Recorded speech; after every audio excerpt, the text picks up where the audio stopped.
মাননীয় মুখ্যমন্ত্রী সম্মানীয় শুভেন্দু আমাকে প্রথম দিনই বলে দিয়েছেন অশোকবাবু রেশনের করাপশন বন্ধ করতে হবে, রেশনের দুর্নীতি বন্ধ করে রেশনের যে লো গ্রেডের খাবার দেওয়া হতো সেটাকে বন্ধ আগে তারপরে কোয়ালিটি। উনি তো এক দু কথার লোক, আমার একটাই মেসেজ কোয়ালিটি। আমি আপনাদেরকে বলে যাচ্ছি, পশ্চিমবঙ্গের আম জনতা, গরিব মানুষ, মেহনতি খেটে খাওয়া মানুষ, লোয়ার মিডিল ক্লাস যারাই রেশনের উপভোক্তা আর কি, আপনারা বিগত 15 বছরে যে খাদ্যদ্রব্য পেয়েছেন সেটা খাওয়ার যোগ্য ছিল। আমি দেখেছি আমাদের এরিয়ায় যে চালটা দেওয়া হয় বা যে আটাটা এর আগে দেওয়া হয়েছে খাওয়ার জন্য, রেশন ডিলাররা, হোলসেলাররা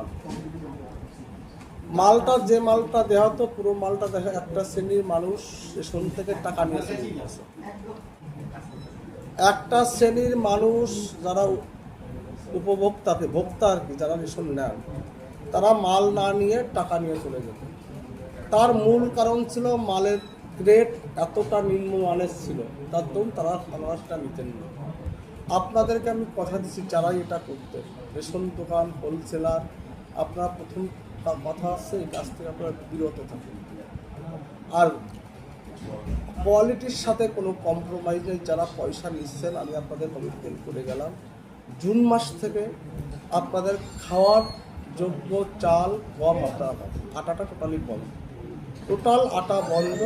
ফ্রেশ গম পাবেন আপনারা, যে গমটা সেন্ট্রাল গভর্নমেন্ট পাঠায়।